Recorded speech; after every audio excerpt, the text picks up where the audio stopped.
Hello students, welcome to my YouTube channel. मेरी channel creative education classes के ऊपर आप सभी स्टूडेंट्स का स्वागत है। जैसे मैंने आपको प्रॉमिस दिया था वैसे ही आज से मैं आपका स्टैंडर्ड 11th का ओसीएम सब्जेक्ट स्टार्ट कर रहा हूँ। आज मैं आपको स्टैंडर्ड 11th कॉमर्स का ओसी का first chapter nature, purpose and scope of business जो आपको एक्सप्लेन करने वाला हूँ। और एक्सप्लेन करने के लिए मैं पहले आपको बता दूँ कि हम लोग ये चैप्टर में क्या सीखने वाले हैं। एक्चुअली चैप्टर सीखने से पहले आप वो चैप्टर में क्या सीखने वाले हो वो मैं आपको बता दूँ। तो यहाँ पे देखो लिखा है what will you learn in this chapter. ये चैप्टर के अंदर आप क्या सीखने वाले हो। तो एक इकोनॉमिक एक्टिविटी जो ऑलरेडी मैं आपको बता चुका हूँ, उसके बाद नॉन इकोनॉमिक एक्टिविटी किसको बोलते हैं, उसके बाद 1.3 जो है difference between economic activity and non economic activity, उसके बाद 1.4 टाइप ऑफ इकोनॉमिक एक्टिविटी, मतलब इकोनॉमिक एक्टिविटी कौन से टाइप की होती है। उसके बाद आता है वो टाइप मैंने आपको बताया था बिजनेस, प्रोफेशन एंड एम्प्लॉयमेंट। तो पहले हम लोग बिजनेस के बारे में जानेंगे और बिजनेस के अंदर उसका meaning, definition, characters, objectives, business risk, causes of business risk. उसके बाद आता है टॉपिक प्रोफेशन। सेम प्रोफेशन के अंदर भी हम लोग जानते हैं उसका मीनिंग क्या है और उसका कैरेक्टरिस्टिक्स क्या है। उसके बाद 1.7 में एम्प्लॉयमेंट मतलब मैंने आपको समझाया कि जो सैलरीड पर्सन होते हैं उसके बारे में बात की है टॉपिक के अंदर।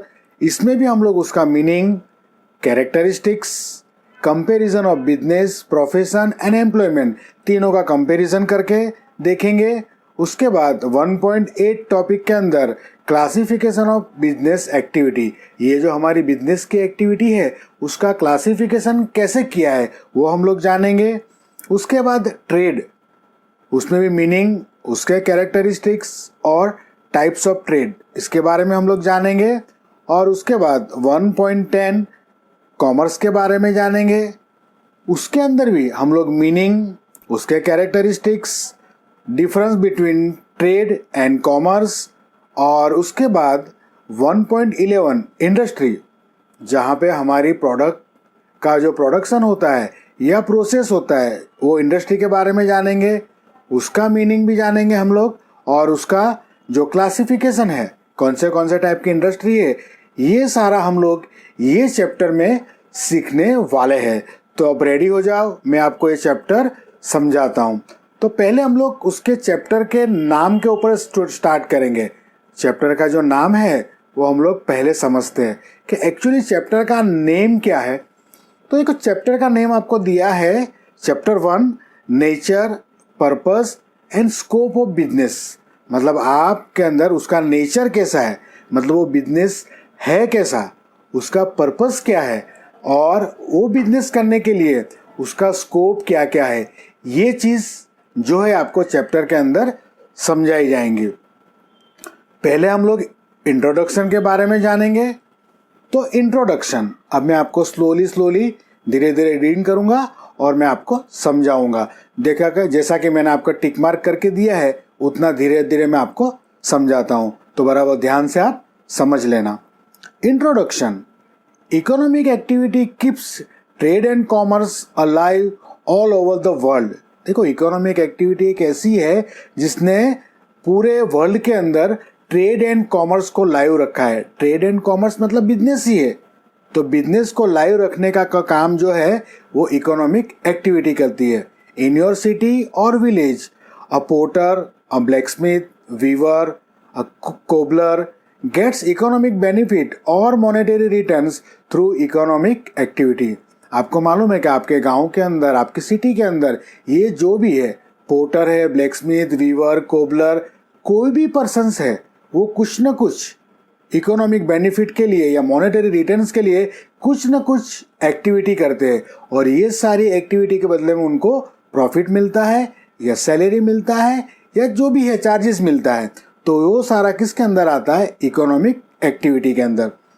Thousands of employees work in the cities in a small or big factories to get the employees.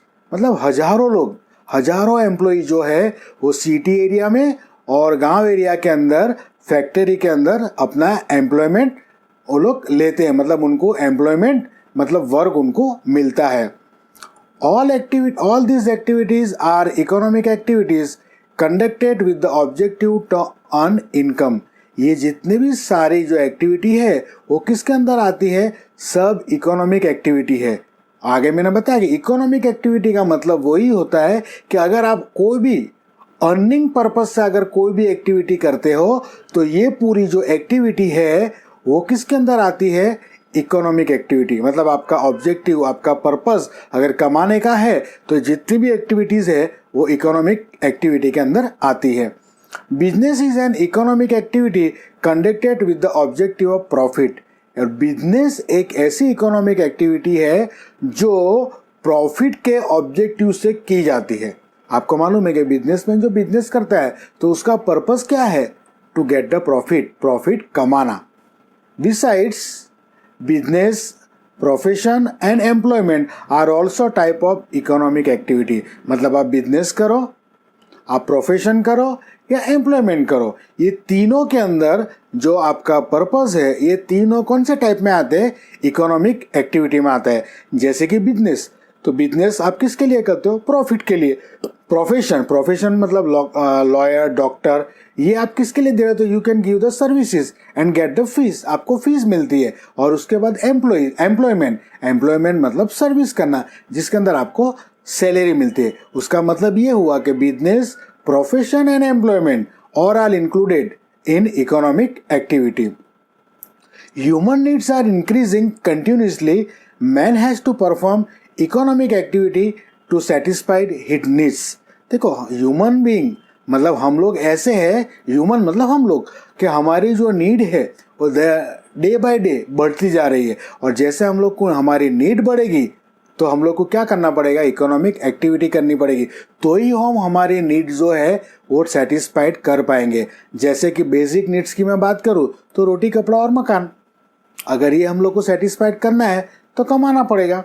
देखो यहाँ पे एक एग्जाम्पल भी दिया है. Example, farmer produces food grains, lawyer charges fees for the representing a case in the court on behalf of his client. देखो यहाँ पे एग्जाम्पल दिया है कि फार्मर जो भी प्रोडक्शन करता है फूड ग्रेन्स का वो भी उसकी इकोनॉमिक एक्टिविटी है, और लॉयर जो हमारे केस कोर्ट के अंदर रिप्रेजेंट करता है और उसके बदले में वो क्लाइंट के पास से चार्ज लेता है. तो ये सारी जो एक्टिविटी है वो पूरी कौन सी एक्टिविटी है?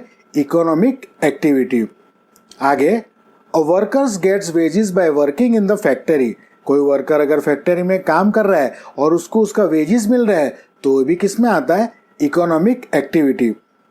All these activities are called economic activity as the objective of this activity is to get monetary returns. ये जितनी भी मैंने आपको ऊपर एक्सप्लेन की ये पूरी एक्टिविटी किस में आएंगी? इकोनॉमिक एक्टिविटी के अंदर आएंगी. उसका रीज़न भी आपको बताया, क्यों? कि उनका जो ऑब्जेक्टिव है, उनका जो पर्पस है वो मॉनेटरी रिटर्न्स है. मॉनेटरी रिटर्न्स मतलब प्रॉफिट है, फीस है या सैलरी है, ये उनका पर्पस है. इसके लिए ये जितनी भी एक्टिविटीज है वो किसके अंदर आती है? मॉनेटरी रिटर्न्स में आती है. उसके बाद, some persons in the society perform activities without aiming at economic benefit और monetary returns as it is a social worker is working in the aim of social service. दूसरा आपको बताया कि नॉन इकोनॉमिक एक्टिविटी किसको बोलते हैं? तो यहाँ पे आपको बताया है कि ऐसी एक्टिविटी जो आप करते हो लेकिन आपका पर्पस जो है वो मॉनेटरी रिटर्न नहीं होता है. You can give the services. जैसा अभी कोरोना का पीरियड चल रहा है, अगर आप किसको राशन के किट देते हो या दवाई की हेल्प करते हो या फाइनेंशियली आप किसको पर्सन को हेल्प करते हो, तो ये जो हेल्प है वो किसके अंदर आती है? सब नॉन इकोनॉमिक एक्टिविटी के अंदर आती है. ये आपकी सोशल सर्विस है. तो कोई एग्जाम्पल भी दिए है. If doctor provides the free medical services with the motivation of social service, it is called non-economic activity. बताया ना कि अगर डॉक्टर अगर medical services with the motivation of social service के बदले social service, as a social service आपको doctor अगर कोई सर्विस प्रोवाइड करता है, that is called non economic activity.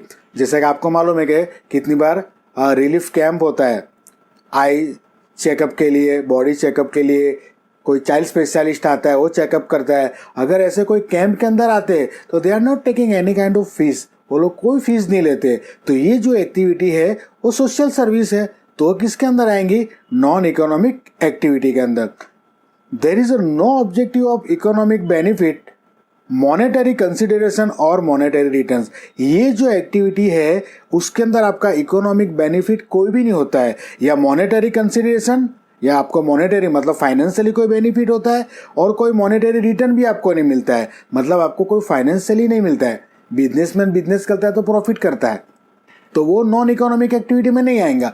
But अगर ये आपने देखा, डॉक्टर अगर कोई सर्विसेज देता है, हाँ एक चीज आपको क्लियर कर दूं, अगर डॉक्टर अपने क्लिनिक के अंदर ट्रीटमेंट दे रहा है या अपनी डिस्पेंसरी के अंदर या हॉस्पिटल में ट्रीटमेंट दे रहा है, तो वहां पे he is not giving the social service.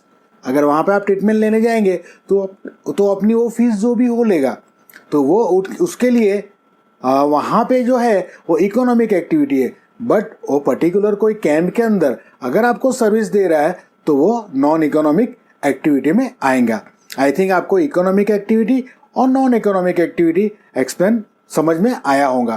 तो अगर आपको ये वीडियो पसंद आया है तो लाइक करो, शेयर करो और जरूर से सब्सक्राइब कर लेना। Thank you very much for watching.